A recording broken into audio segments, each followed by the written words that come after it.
Okay, guys, we got Bronson Mack here from Southern Nevada Water Authority, and he's going to talk to us a little bit about what's going to happen with this water supply and the shortage we have here in Las Vegas.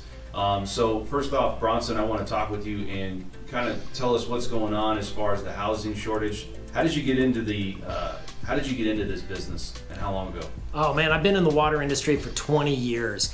Grew up here in Southern Nevada, high school, junior high, college, obviously. Started working at SNWA as an intern. Was able to at least show that I had some value to the organization. And I've been the outreach manager now for going on about 5 years. We're doing all of the communications for SNWA. So those Ryan Reeves ads that we see, making sure that we've got good conservation messaging out there. Those are the things that my team is responsible for and putting out there. So how long have you been in Las Vegas? Oh man, I've been in Las Vegas now 30 plus years. Grew up here, like I said, Kenny Gwynn Junior High, Clark High School, UNLV. Wow. I'm a Spring Valley kid through and through. Okay. And what do you like best about Las Vegas? Like what makes you, what's your hobbies, and what do you like best about Las Vegas? Well, the best thing about Las Vegas is you can get anything you want any time of day or night. I mean, that's always been, I think, the biggest selling point for me. But on top of that, I mean, Vegas is home. I mean, This is where my friends are. This is where my family is. This is where I'm raising my kids. This is where I'm making my investment. And as we look at water resources and water supply, it's important to remember that everybody that is involved in protecting Southern Nevada's water supply, ensuring that we have a reliable water supply, they're all invested in this community too. They're members of the PTA, they're Boy Scout leaders, Cub Scout leaders, right? They're soccer coaches. We're all invested in this community just like everybody else is. But ultimately, it requires all of us to do our part conserving water so that we can ensure that we've got those resources for us for the future. Okay, and the last question I have is, as far as podcasts and things, are you constantly on podcasts? Like, is this your first podcast? I mean, what do you usually do, like social media marketing or streaming live? Yeah, so we certainly do a lot of podcasts. I talk to a lot of different media, whether that's just your traditional media, TV, radio, but certainly podcasts have become the emerging kind of dominant media for us. I do a lot with different realtors as well as different Vegas podcasts. Heck, I'm going to go ahead and give you a plug. That's the Water Smarts podcast hosted by myself and my colleague Crystal Zolke for the Southern Nevada Water Authority. You can download Water Smarts anywhere that you get a podcast, and you can learn more about Southern Nevada's water resources. Awesome. You got a lot of the smart homes, right? They're being built. Why wouldn't they set up some type of, with the new master plan communities and places like that, where they have that recycle situation with just like the hotels, where you can, instead of losing all that water with the new production and new homes that they're building, why wouldn't you just put some type of recycle system to put back into Lake Mead the way they're doing it? Well, just to clarify, when we talk about those hotels and reclaiming all of that water, the same thing is going on in the residential sector. So they're getting up to that as well. Right here in this facility where we are, all of the water that goes down the drain here is going to get treated and returned back to Lake Mead. Indoor water use throughout the valley, unless you're connected to a septic system, all gets recycled. So new development, all of that water gets recycled as well. So there isn't really a need for new development to do like gray water systems or things like that, because we're already doing it on a safely doing it on a community-wide basis. That just sounds like it'd be really expensive to do it on an individual basis. I mean, that's what I want, another system to maintain. Right? Yeah. We're so fortunate here at the plumbing that, those who came before us and developed Southern Nevada had the foresight to do. We're shaped like a bowl, right? This valley's shaped like a bowl. All of our wastewater treatment plants are down at the bottom of the bowl. So everything pretty much gravity feeds. All of our wastewater gravity feeds all the way down at the bottom of the bowl. That's also where the Las Vegas Wash is, the final link in our watershed out to Lake Mead. I mean, we're really fortunate with our location to Lake Mead, the plumbing infrastructure that we have here, the investment that's been made, and that's what allows us to be one of the most sustainable communities in the southwestern United States. So I've sold quite a lot of properties in Lake Las Vegas and actually know about the history of how Lake Las Vegas was made and its water supply.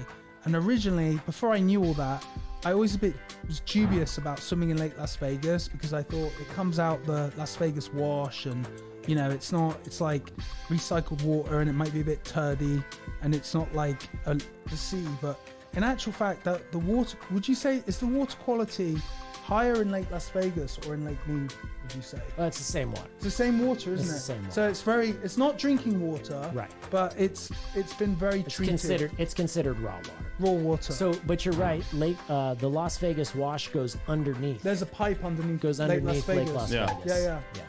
What about pretty cool. desal? You talked about desal. Everybody's like, well, look how much water we have, right, in the ocean.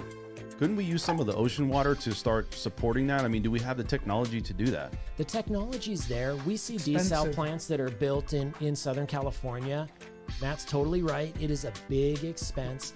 Like you could do that in Singapore, like Yeah. you know, Kuala Lumpur. Okay, well, where there's like the money and the shortage of space, and the invisible hand of economics can make it happen. But at the moment, it just doesn't pencil out, right? Yeah, I mean, there's some challenges, right? We don't have any coastline here in Southern Nevada to be able to build our own desal plant that we can operate. So we would need to have a partner. Those partners end up being California or possibly Mexico.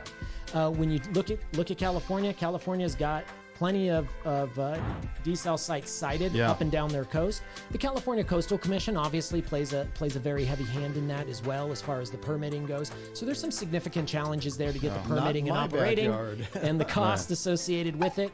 We have had quite a few different conversations over the years with the country of Mexico Yeah. about some potential to do some desal there.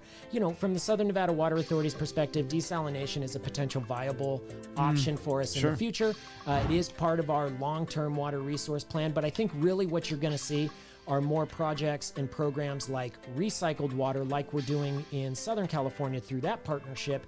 It's more cost effective, a little bit easier to be able to get all of that on and permitted. So you're going to see those kinds of projects, I think, take precedent over desal right now. I got a question. So, with residential and economic growth in the valley, and with that, like over the next 5 to 10 years, there's still space in the valley for growth, but eventually at some point in the future, the valley will be filled up at some point in the future, and there will be infill, but you won't see those tracts of desert within the fishbowl of Las Vegas. Right. Is it possible that, like, say, like in Henderson, where they're going to build Inspirada back to the mountain, so is it possible that we could have real estate development and water supply on outside of the valley, like just outside the valley, like say, like a little bit on the left as you go towards California, like on the left behind the mountains. You ever been to behind Los Henderson. Angeles? Yeah. See how they sprawl? I know, but like, you know, they go up to they do that. Palmdale They do and- that. But like, is that possible in Nevada, or is there a hard water constriction where, like, there was a development called Coyote Springs up in the north, and that developer really screwed up. Yeah. Because they didn't pencil out for all the water supply, and they built the golf course, and they said, oh, we're going to have the new master plan community, and it's going to be beautiful because you can see the stars because there's no development up here. Bad news, they didn't have any water. Sure. And they lost, they couldn't do it.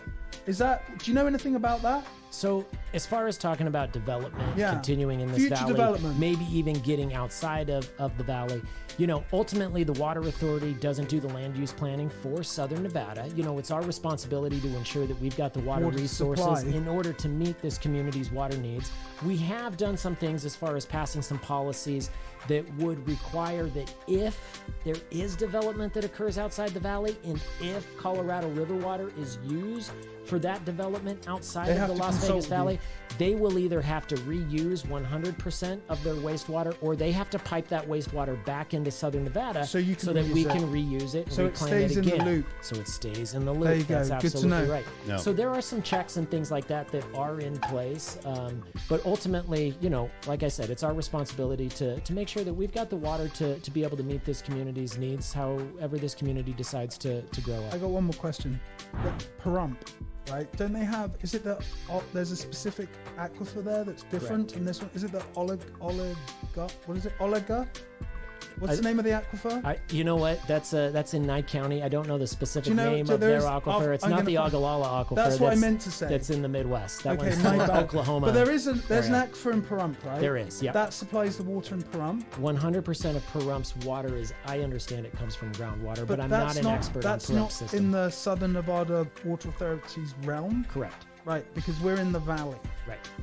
Okay. So how much water does the strip? Because the strip takes on a lot of the water, but you're saying it's recycled. Are they really taking on a lot of the water, or they're really not taking? Well, it's on like a lot? 8%. Yeah, It's like 8%, It's like right? 8% of the water that comes through the entire system Right. ends up going through the Las which Vegas is Strip. less than I thought actually. But the thing to also keep in mind is that the Las Vegas Strip employs, I believe it's, obviously a very high 300,000 percentage, people? I have very no high idea. percentage of working Nevadans here. It's the economic engine Yeah. of our state. So, we make a very modest investment in water resources into what is our biggest economic return in the tourism, service industry, and gaming industry down on the Strip. What tips could you give somebody out there that's saying, like maybe somebody's starting to be cautious, maybe people are starting to be aware because Lake Mead's drying up, there's no water, we're maybe in a drought.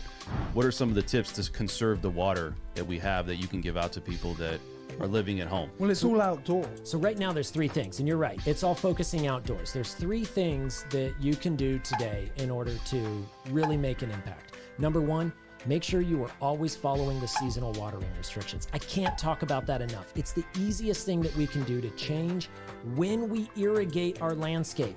September 1st, we go to 3 days a week. Change your sprinkler clock in early September. I know you're going to tell me it's still 105 degrees in early September. My grass isn't going to make it. My tree isn't going to make it. It'll make it. Yes, it will. It'll make it. We've been doing this now for 20 years. Your grass and your landscape's going to be fine. Change your sprinkler clock, follow the watering restrictions. Number 2, get rid of that useless grass. If you've got grass at your property that you are only walking on when you're pushing a lawnmower, and I'd actually laugh at that because you're not pushing the lawnmower, No, your landscaper's Carlos pushing the is. lawnmower. This is Southern Nevada. We don't take care of our own landscapes. We hire people to Do you know that. what? I always disregard. Not, I sound bad now, but now I've met you, Bronson. I have a little bit of a conscience now about my grass and my watering because you got the water police. When they come around and fine you. That's number 3. How much is the fine if you're caught watering on the wrong day or you're breaking the law? So after you get rid of that useless grass, which we'll give you $3 a square foot for. So you're not out there by yourself coming out of pocket 100%.